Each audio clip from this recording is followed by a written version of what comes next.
Саламатсыңарбы кымбаттуу окуучулар. Бүгүн бизде кыргыз адабияты сабагы. Бүгүнкү сабагыбыздын темасы грузин акыны Шота Руставели жана анын Жолборс терисин жамынган баатыр поэмасы. Бул поэмага бизге 3 саат бөлүнгөн. Бүгүнкү сабак биринчи сабагыбыз, киришүү сабагы. Анда эмесе сабактын кыскача максатын айта кетейин. Бүгүн Шота Руставелинин өмүрү, чыгармачылыгы менен кыскача таанышасыңар. Ой жүгүртүү, окуу көндүмдөрүңөр өнүгөт. Ошондой эле чыгарманы окуунун негизинде талдоо жүргүзүп, тарыхты сыйлоого, мекенчилдикке, ошондой эле биримдикке тарбияланасыңар. Анда эмесе келгиле, мен силерге азыр Шота Руставели жөнүндө кызыктуу жомок айтып берейин. Силер кунт коюп жомокту уккула.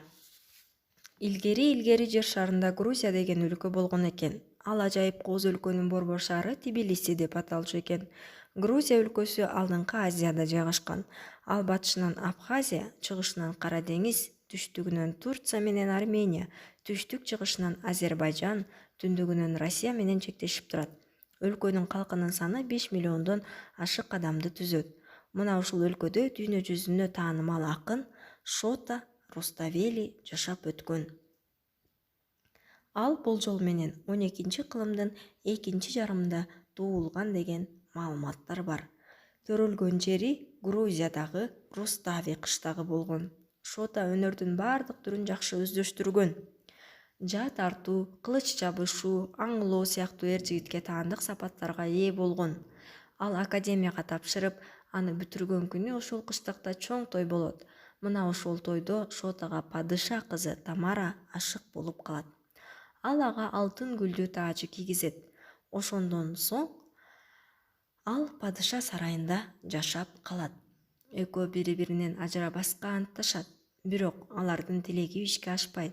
Себеби Тамаранын катардагы адамга турмушка чыгышын жогорку коомдун өкүлдөрү каалаган эмес. Экөөнү ажыратуунун айласы табылат. Шотаны Грецияга жөнөтүшөт. Коштошоордо Тамара Шотага жүрөк сезимиң телегейи тегиз махабат ырына айлансын, кагаз бетине түшүр деген тилегин айтат.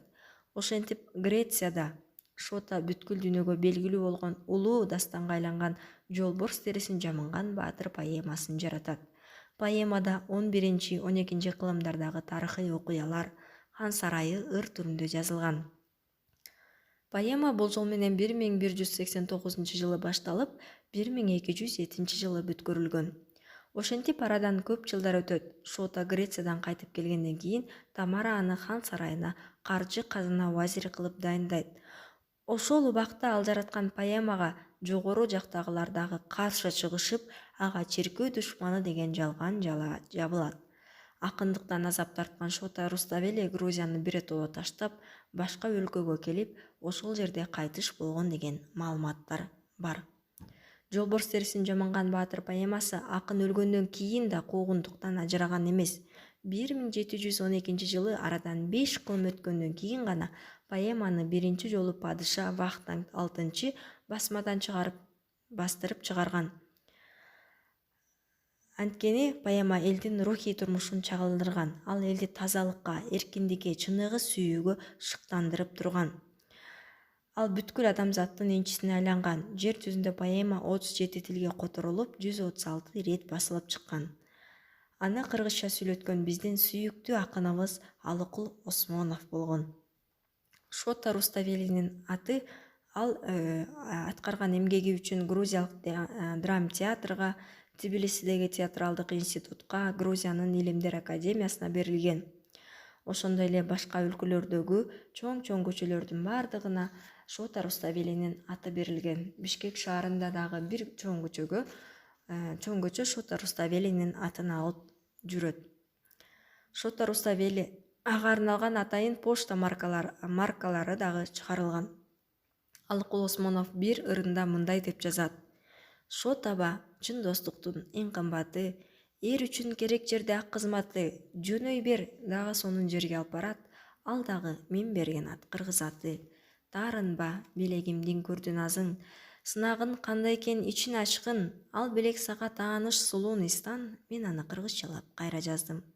Алыкул Котормосун 38-жылы май айында баштап 39-жылдын апрелинде бүтүргөн. Поэманы сөзмө сөз которбостон аны эркин баяндап берген.